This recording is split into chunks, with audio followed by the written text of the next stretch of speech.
Hey there, welcome to this session on uncovering your plot as an intuitive writer. My name is Brooke Adams Law. I am an award-winning author of the novel Catchlight and the founder of Writing Brave, which offers both book coaching and hybrid publishing services. So I'm super excited that you're here. I identify as an intuitive writer. I'm going to talk a little bit more about what that means. But first, I just want to let you know if you're in the right place. So this talk is for you if you have ever tried to follow a plotting formula for your novel. This would also work for a memoir, but I'm going to focus mainly on novels.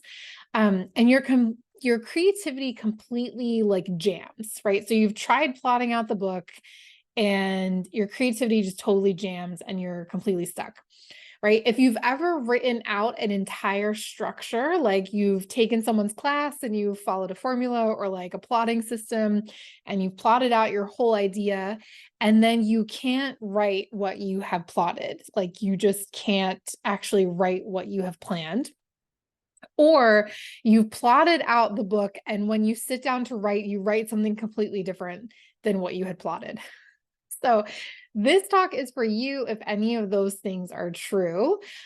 This talk is not for you if you are a plotter, right? So if you've heard the thing that you're a plotter or a pantser, right? You write by the seat of your pants. This is for pantsers. But what I call us is intuitive writers. And again, I'll talk more about what that means. But if you're a plotter, you can plot and then write. This is not for you. You're still welcome to listen in and you might learn something new. But this is not geared toward you if you can like plot stuff and then just write it as you planned. So for those of us who can't do that, again, some people call it like writing by the seat of your pants, like you kind of just write and see what happens. So that is what I mean by an intuitive writer, but I will take it a step further and say that if you're an intuitive writer, you are someone who is probably like a highly sensitive person. You're probably intuitive, like in the rest of your life. You can maybe sense what other people are feeling without them telling you in words. You feel things probably very deeply. You follow your intuition when you're making other types of decisions, or maybe you don't, and sometimes it doesn't go so well. If you're only using your brain and not kind of your other senses and your intuition. And you're highly creative as well, right? So everyone who's watching this is already a writer. That already means you're highly creative, but you might have like a little extra dose of that kind of sensitivity, that intuition. If you resonate with the phrase intuitive writer, that means you are one. So welcome to the club. So I am going to talk to you about how I write, and I will just say that this is a very personal lesson, right? So I'm just going to share what has worked for me, where I've gotten stuck in the past.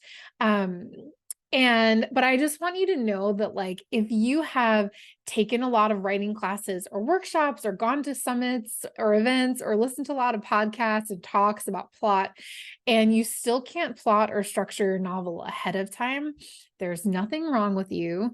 You just need to enter your story, your book from a different direction. So I'm going to tell you all the things that have worked for me. And again, this is very personal. So what I want to invite you to do is try out some things that resonate for you as you're listening. You can be like, oh, I want to try that, write it down and try it out yourself. And start finding your own way into the book that you want to write.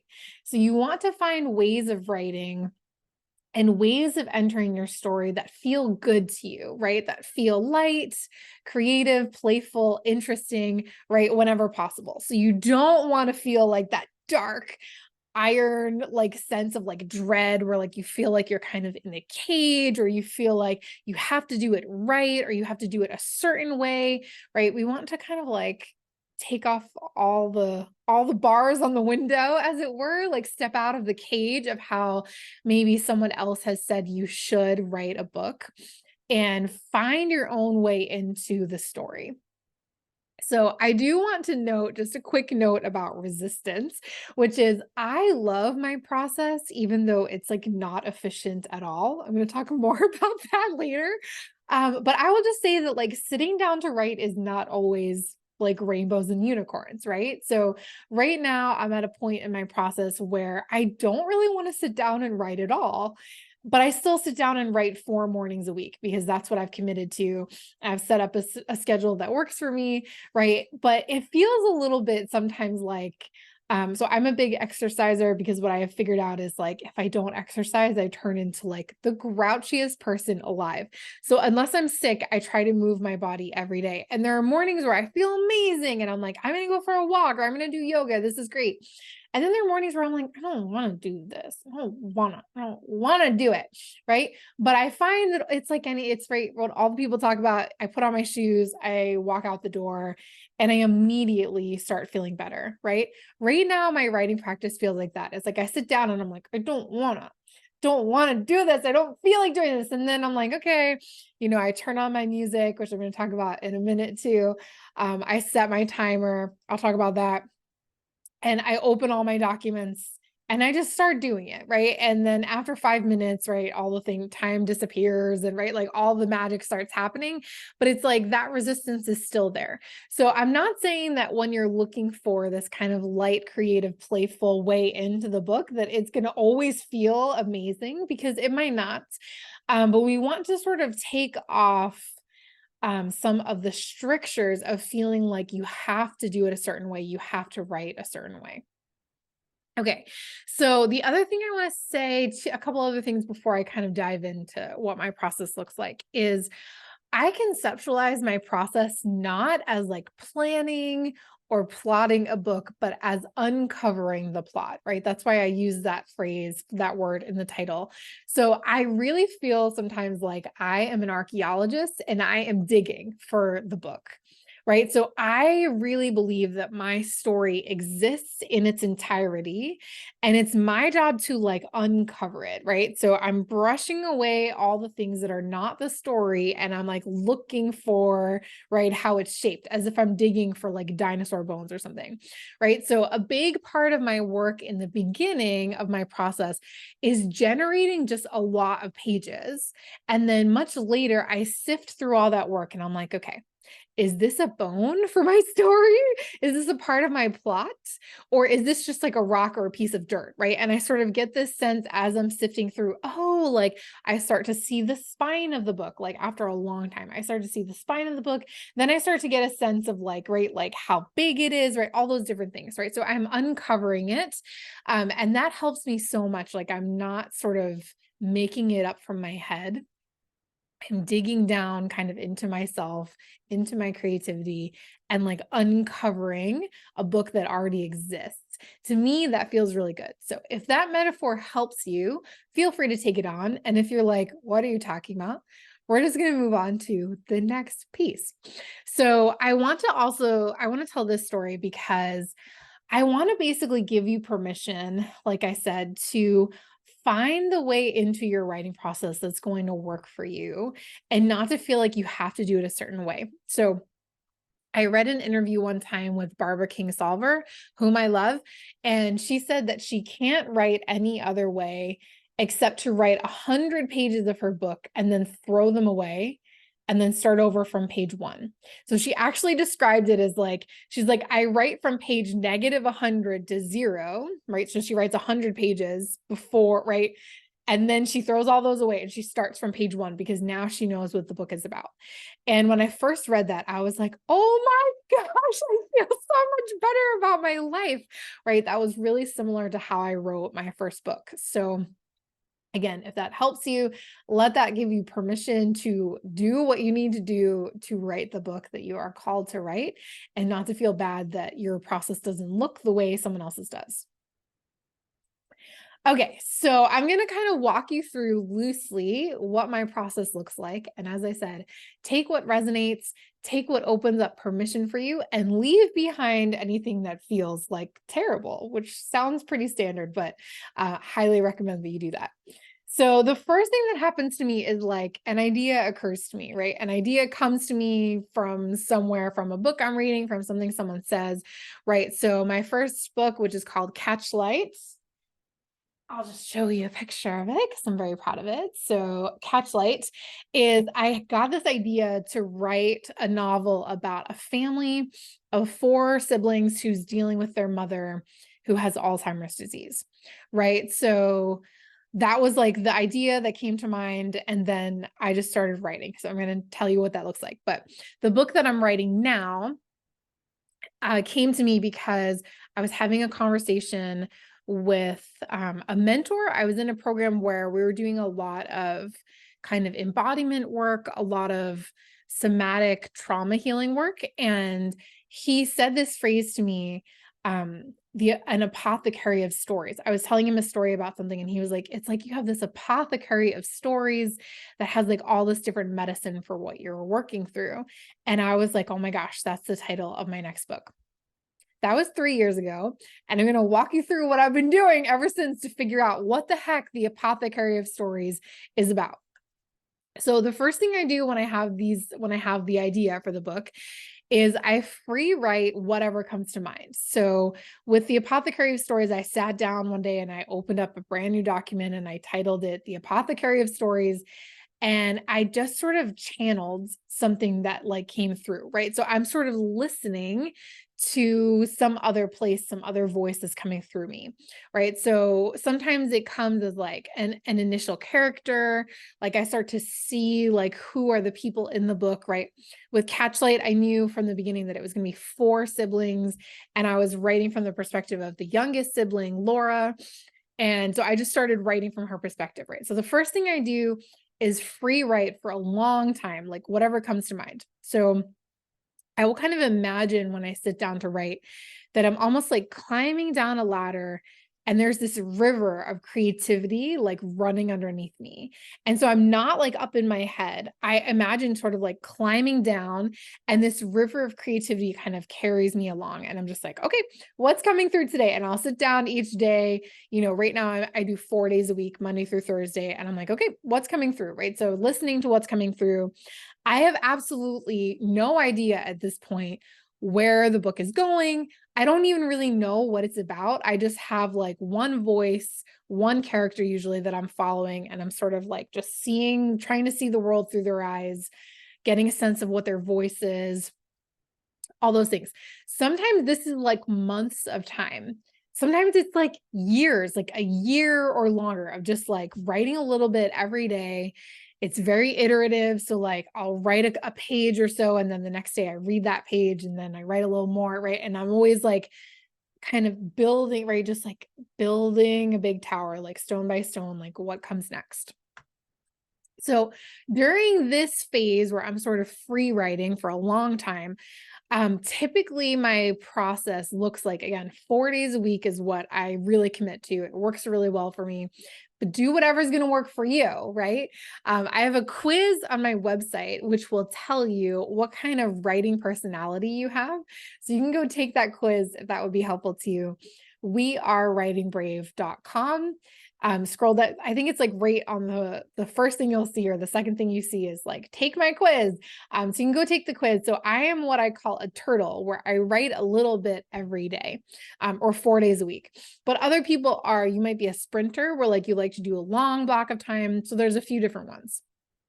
But in any case, when I'm at this stage, what I'm doing is writing a little bit every day. And I'm doing like typically a word count goal. So for a long time, as I've been writing the Apothecary of Stories, my word count goal was 200 words a day. Very bite size. It meant that I felt like I could always do it, because it was, even if I only had 15 minutes of time, like I could still do it. And I'll just say, like, I run my own business. I'm writing this novel, and I also have two little kids who are 7 and 4 as I'm recording this. And at the time that I was writing a lot of this, they had to be picked up at the stroke of 3 o'clock every day. And so I did not have a ton of time. So 200 words a day was working really well for me. When I was writing Catchlight, it was like before my kiddos were born. And so there was a time when I was working from home and I would do an hour every, like 5 days a week. I could sit down and do an hour of writing. And that worked really well for me in that season of my life. That's no longer feasible for me right now, right? So 200 words a day, or like, again, whatever block of time, whatever schedule is going to work for you, right? I free write and just like let the words come through. So then I reach a point where I feel stuck, right? So I sit down and I'm trying to write the next thing and I'm like, ooh, it's not coming, right? So I interpret this as not actually being stuck, but as being a signal that it's time for me to take a step back and start thinking about the big picture structure of the book. So I do this several times through the process and I call it toggling, right? So Martha Beck, who is a great nonfiction writer, talks about this idea of like thinking about a project from the eagle view, which is like the big picture view, and then from the mouse view, which is like a really close up, right? So in writing, she means like the eagle view is like you're thinking about structure, you're thinking about the big picture, themes, plot, all that stuff. The mouse view, you're like you're writing page a day, a couple pages a day, whatever it is, right? So when I start to feel stuck, this is a sign to me that I need to like toggle into eagle view for a little while. So here are a couple of things that I do when I'm feeling like stuck writing new pages, and I'm going to toggle into eagle view. Here are a few things that I do instead of like writing pages, right? So that morning time when I sit down to write, what I might do is read everything I've written so far. If I don't feel super familiar with it and I have a lot of pages, I might go back and like read from the beginning, a little bit each day.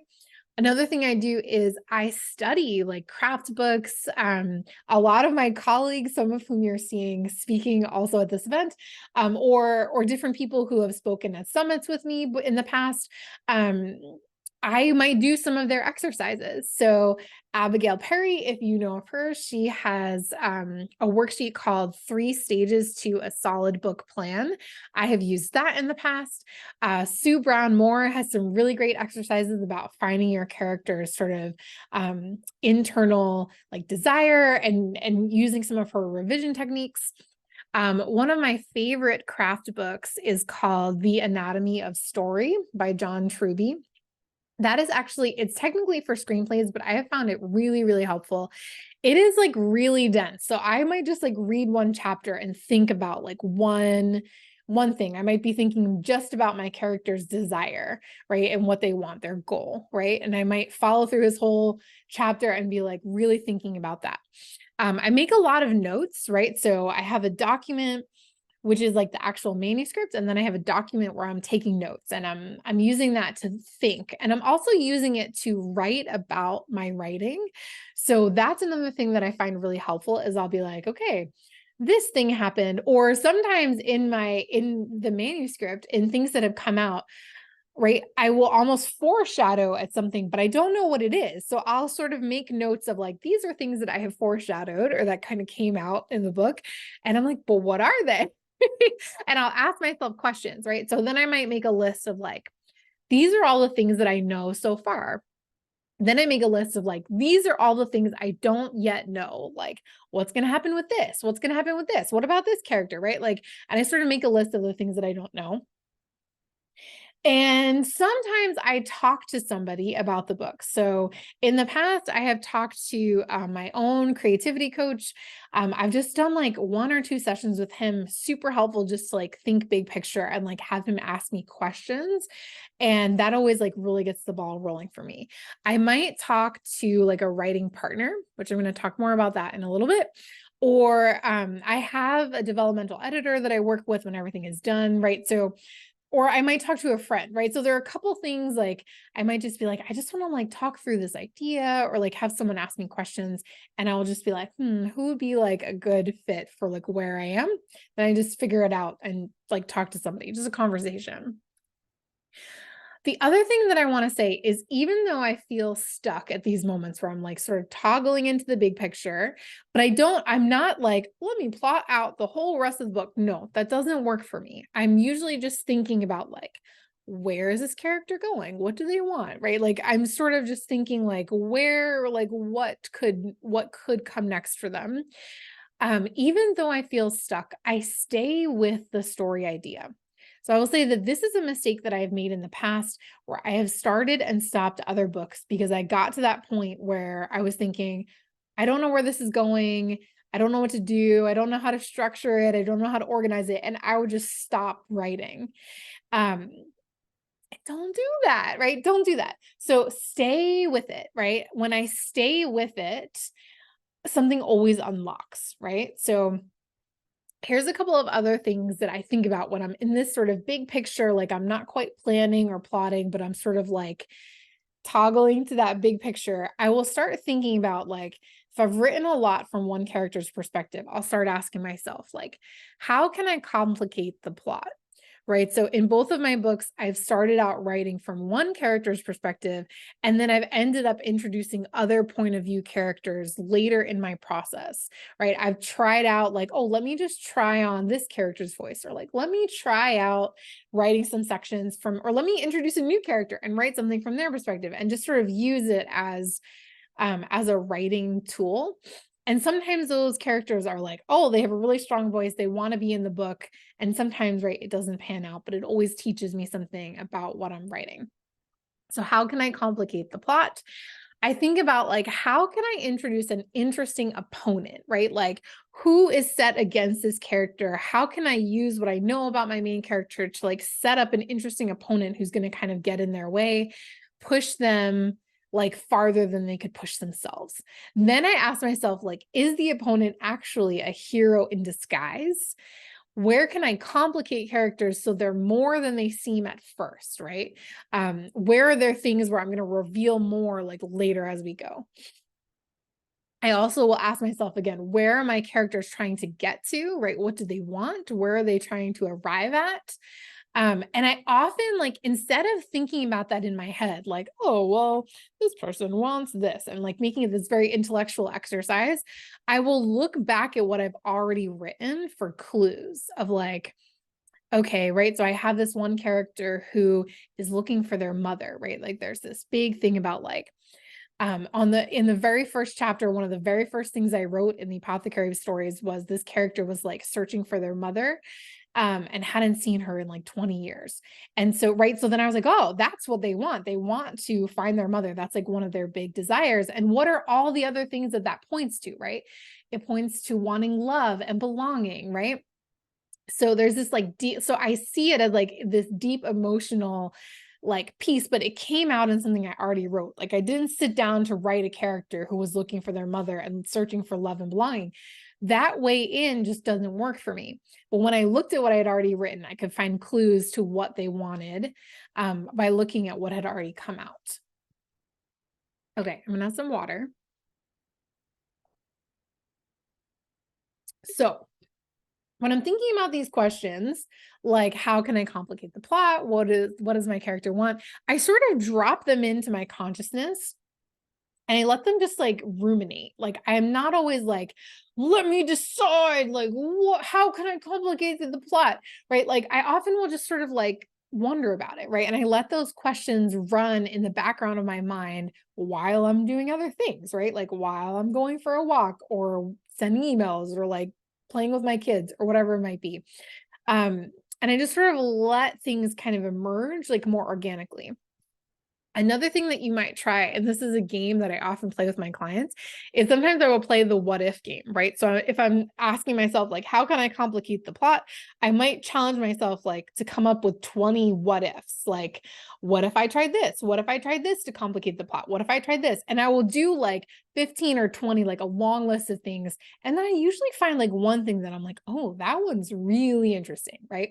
But don't stop when you find the interesting thing. Set yourself a number of like what if questions and really push yourself to come up with that many. And then you'll usually find like one that's like an interesting thread that you want to follow. Okay. So if I stay with the story idea long enough, like I said, and I don't make feeling stuck mean that the book is a dead end, things eventually loosen up and I start writing pages again. So I want to be clear that at this point, I don't always have a good idea of the structure or even of the character's motivations, right? But I reach a point where I sense that I've spent enough time in that eagle view and it's time to go back to mouse view. And when I go back to mouse view, things are flowing again and I can write something that's like interesting or just like, again, it's coming out. It's not like stuck. So I typically keep writing forward, Or I might start a new subplot, right, with a new character's perspective. I don't typically stop here and edit what I've already written. Although sometimes I do open up a new document and start again from the beginning. I'm going to talk about that a little bit later, about when I use that like as a tool, but I typically don't stop and edit. I like keep writing forward. That's really helpful to me, is like if I'm in the drafting stage, not really going back and editing what I've written, I'm like writing forward, keep writing forward. So I spend a lot of time like toggling back and forth in these two ways, like again, months, sometimes like 2 years, like kind of going back and forth in this vein. So with this book, with the Apothecary of Stories, I had an epiphany literally 2 years into the writing. Because I was looking at an oracle card, which is hilarious. So I really like playing with oracle cards just like in my own life. And I was looking at this card and I was like, oh my gosh, I suddenly knew where all my characters were trying to get to. And I knew what they wanted, which I'd been thinking about for like 2 years. But I hadn't been able to think it up in my head. I had to uncover it, right? I had to uncover it, which is sometimes infuriating because I'm like, if I had had this idea earlier, this idea had come to me earlier, things would have been much easier. But that's just, again, not how my process works. So like sometimes I get that lightning bolt and I'm like, oh my gosh, this is how it's all going to come together. But it comes in its own time. Can't rush it.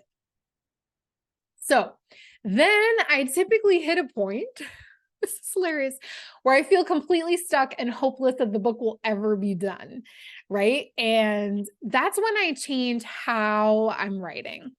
So I've reached this point sort of this past summer. So I reached the 3-year mark of having been working on this book for 3 years. I hadn't quite finished a whole first draft and I was just like, this is just taking forever.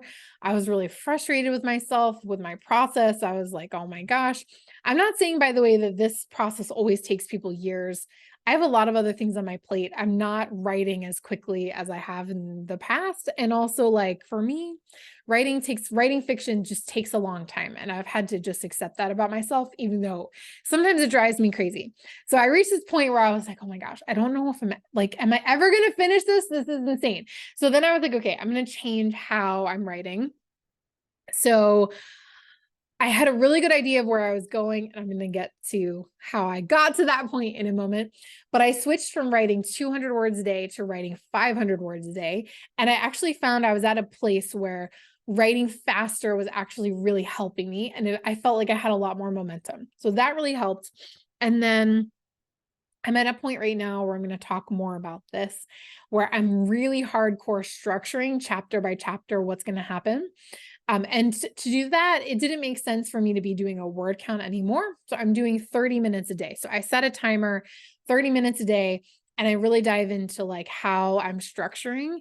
And that has been really, really helpful. And I feel like I'm getting a lot of momentum just by changing the way that I'm approaching it, like the actual practice of how I write on a day-to-day basis. So let me talk about the two things that got me to this place. So one thing that you might consider is a writing partner, or some people really like joining a workshop, right? In any case, when you get to a certain point where like you have a lot of momentum, you feel like you have a lot of pages, you might reach a point where you're like, oh, it would be really helpful to like have someone read some of this, someone to bounce ideas off of. I don't like to do that too early in my process. I remember one of my professors when I was getting my MFA degree, we were sitting around a workshop table, right, where there were like 8 or 10 of us, and we had all read each other's submissions and we were discussing them. And I remember she just said, like, I'm not really convinced that workshopping is the best way to like get feedback on your work. And she said, there's this famous quote from John Gardner that reading fiction should feel for the reader like a vivid and continuous dream. She said, you as the author are unspooling this dream, right? You're drafting a novel, you're unspooling a dream. And she said, I'm not convinced that having like 8 or 10 people tromping around in your dream and giving you like all kinds of feedback is the most helpful way to like move forward. And I remember being really struck by that. And actually in my own business, in my work as a writing coach, I don't use workshopping as a tool. I use one-on-one feedback because I have found that like the most helpful, right? So for me, I either want one-on-one feedback from like a trained editor, right? My developmental editor, or I want a writing partner who is also an author who's like pretty serious. And we're exchanging work with each other. And we have like I want someone with like a similar temperament, even if we're writing very different things, right? Like kind of is also very intuitive, right? Has a really good sense, is a really good writer themselves, right? All those things. So for me, having a writing partner on occasion can be really helpful. Again, I don't like a workshop format, but you really might like one. So if you've never tried one, you could try one. A lot of times you could find one like at a library, or there's lots of places online that do workshops. Or you could kind of like put something out on social media that you want to start your own little group, whatever. But having feedback at a certain point can be really useful, but you really want to think about and discern, like, is this really what I need right now? So I had reached a point last year where I really felt like, okay, I think I'd like to have a writing partner. And how I found the person is kind of hilarious. And I want to share this because I don't want you to think, oh, Brooke is a writing coach and she has lots of writer friends. And so she just like, had somebody in her life already. No, that's not how it turned out. So actually how this happened is there is an author who I've been following her work for like 20 years.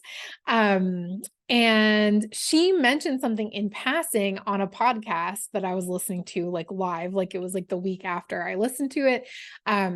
Like she posted and I listened to it like that same week. She had mentioned that her partner, whom I also kind of follow on the internet, her partner was writing her first novel, and her partner is like a poet who I really admire her poetry. And I was like, that's fascinating. And she was specifically mentioning she wanted to like do this like meet up with a writer in Manhattan. And I was like, I live really close to Manhattan. This is interesting, right? So I kind of like dug really deep for all my courage.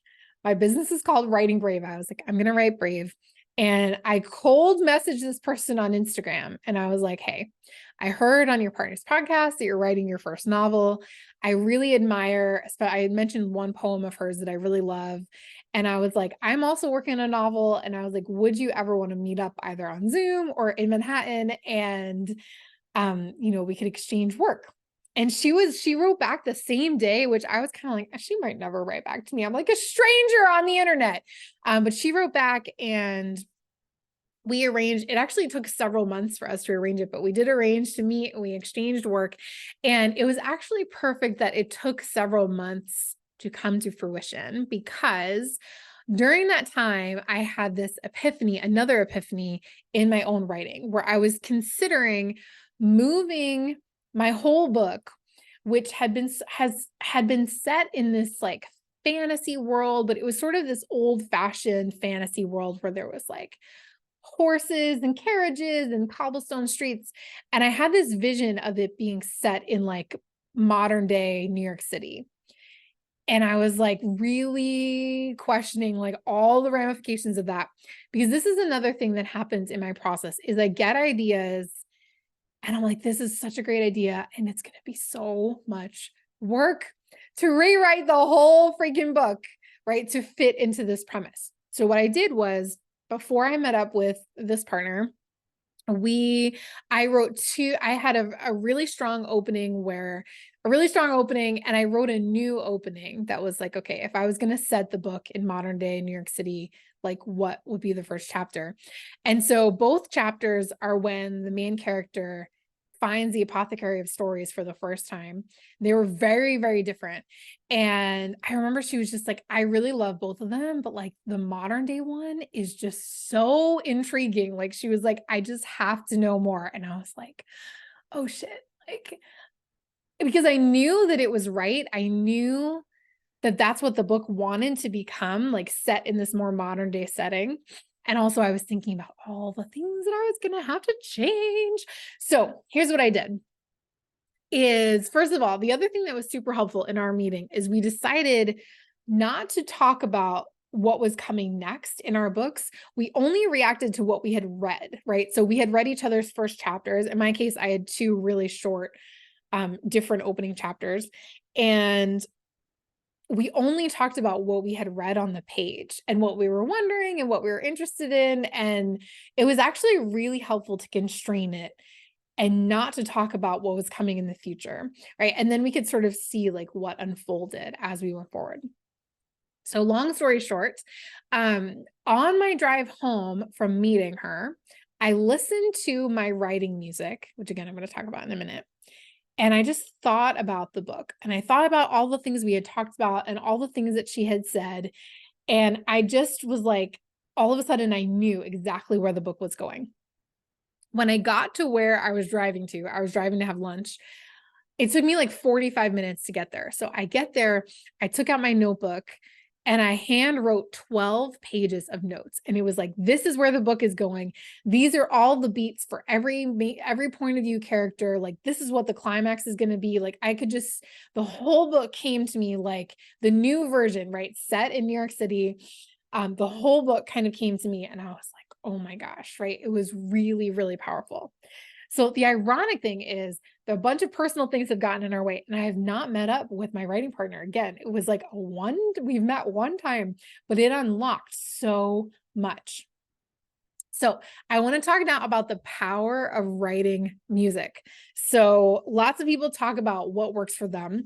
I want to encourage you to find music that works for you and your book. So I'm one of those people who can't listen to music that has words. It has to be instrumental music. And for a long time, I was listening to I listened to an app when I'm working called Focus at Will, and it's instrumental music, but it's designed to help your brain like focus. And I love it for work. I still use it for work. But I realized at a certain point that for my book, I needed something like more dramatic. Like I needed music that was going to make me feel things. So what works for me for this book is the Avatar Way of Water soundtrack. I listen to that every day when I'm writing. I put in the music and I'm like, oh my gosh, like it's just like, it has these sweeping cinematic highs and it has these like, super emotional like lows. And I'm like imagining what happened in the movie, which is like so dramatic, right? So it really sort of puts me in that mental space that I need to be writing. Again, these like sweeping cinematic, like my book has this kind of cinematic feel, sweeping cinematic feel, and like really to get into the depths of emotion. So I listened to that soundtrack. And when I was driving, right after I met up with my writing partner, I listened to that music and it just put me in exactly the headspace of writing. And I was able to, again, think through like all the different pieces of the book. And it kind of had that like psychological and emotional tie for me that was able to put me in that creative space, even though I wasn't like at my desk or in my writing studio, like I was driving, but I could still kind of get there and it was super helpful. So I highly encourage you to like find the music that works for the project you're working on, for the book you're working on. So I have a friend who is a screenwriter. And one thing that she does is she creates a Spotify playlist for each screenplay that she works on. And it's not really meant to be a soundtrack, but it's meant to like convey all the vibes of the story that she's telling. And one thing that really works for her, I mean, the screenwriters are on strike right now as I'm recording this, but what works for her typically is she'll go for a hike and listen to the playlist and she gets all kinds of ideas and she'll, record them on a voice note. When she gets back to her desk, she like has already like a bunch of ideas for where to go next. So find music that's going to unlock the book for you. It might take a little bit of practice. Try like different kinds of music than you listen to in your regular life, but see if you can find something that resonates for you. Okay, so let's see.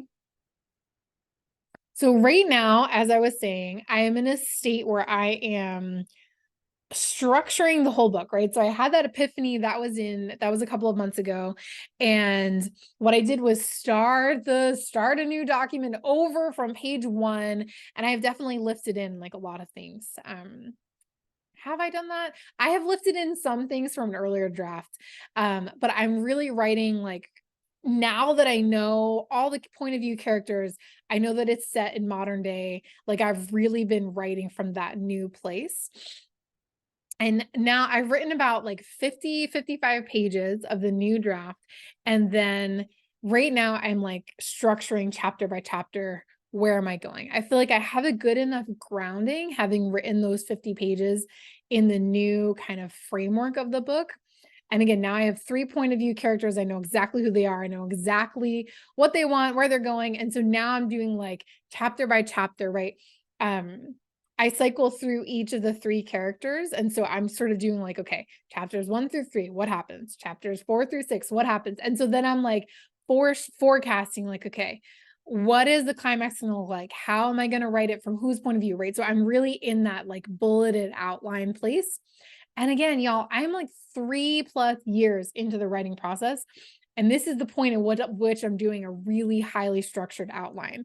And it's also partly only because it's a more complex book than my first book was.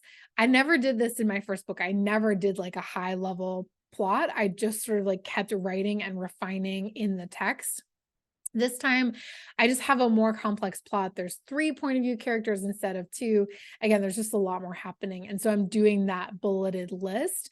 And it's taking me some time. I've been working on it for a couple of weeks and I'm still sort of like, it's very iterative where I'll ask myself like questions like, well, what about this? And how am I handling this? And when we come into the climax, like who is allied with whom? And right. And I'm just sort of like working through it and like, if this character is betraying this person, like what are the clues, right? And just sort of like really like layering it together, which I have been studying in my reading for the past, like probably since my first book came out 3 years ago. How do other authors do this? And so there's just a lot that has kind of filtered into my brain just from reading other books and seeing how other writers plot.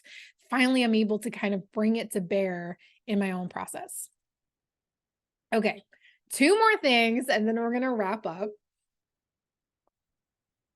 So I want to remind you, or maybe tell you for the first time, there is beauty in inefficiency.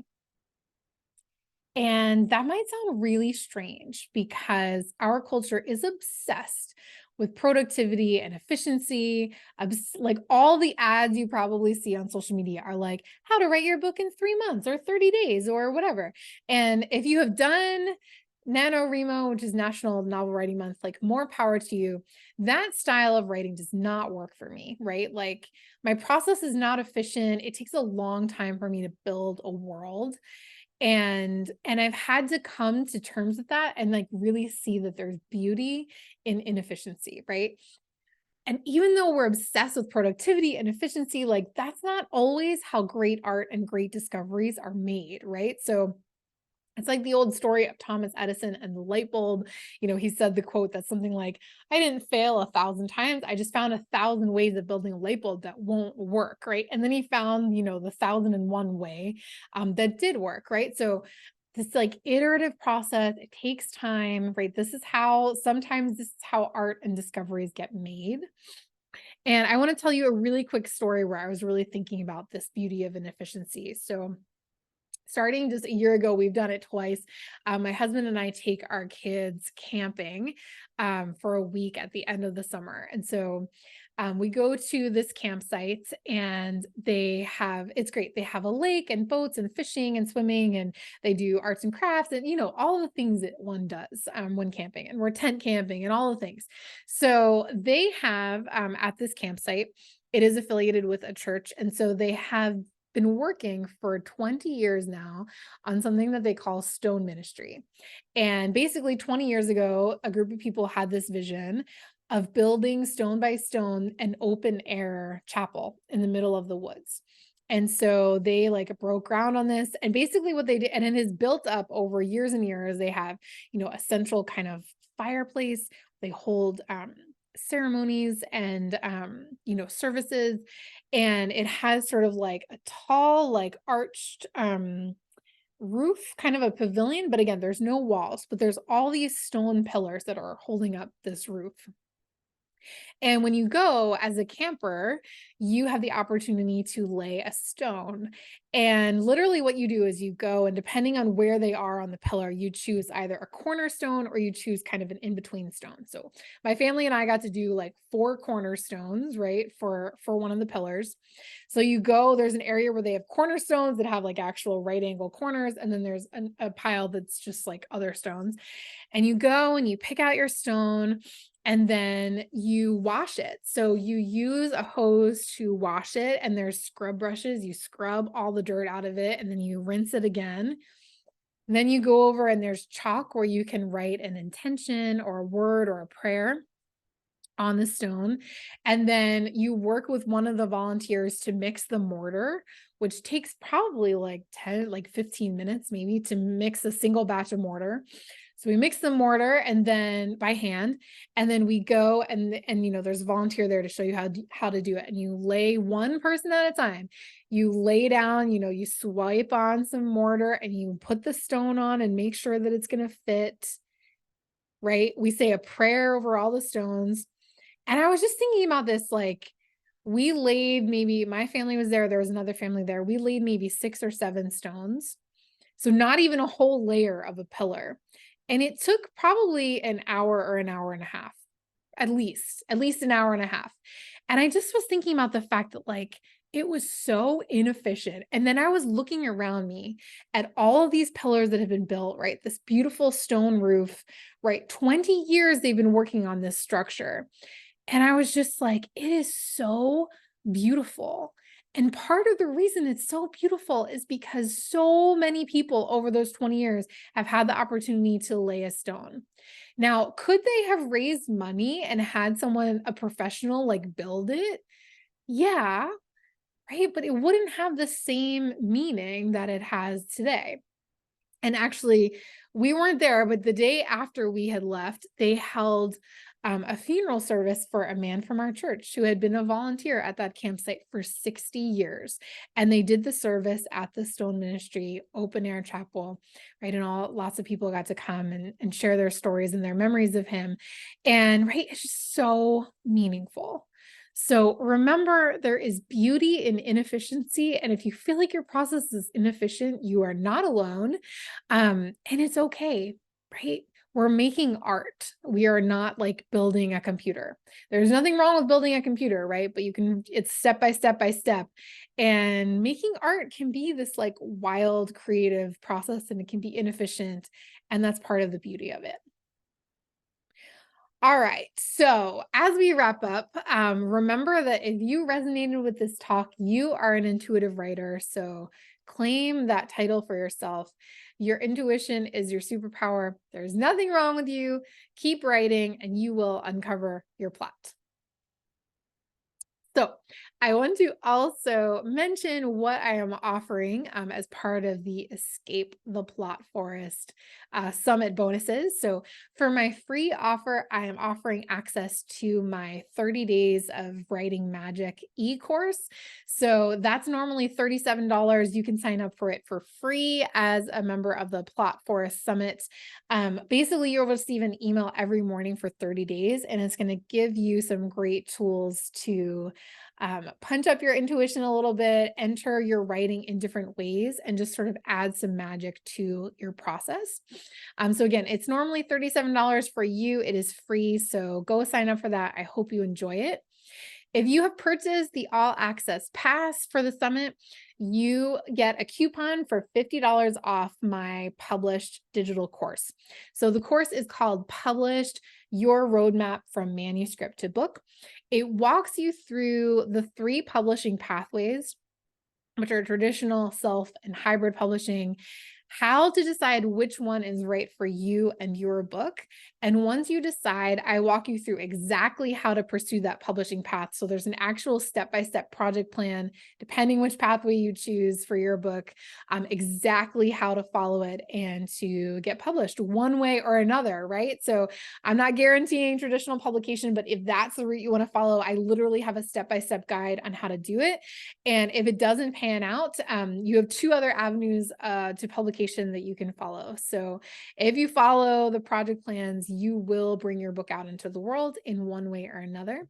So that's, if you have access to the all access pass, you get a coupon for $50 off. And that course right now is priced at $147. So $50 off, you get it for $97, which is a huge steal, y'all, because I'm about to raise the price in a few months to $197. So you're basically getting it for half price what it will be, come January. So thank you so much for having me. Thank you to Daniel for inviting me to be part of the summit. Take care, everybody.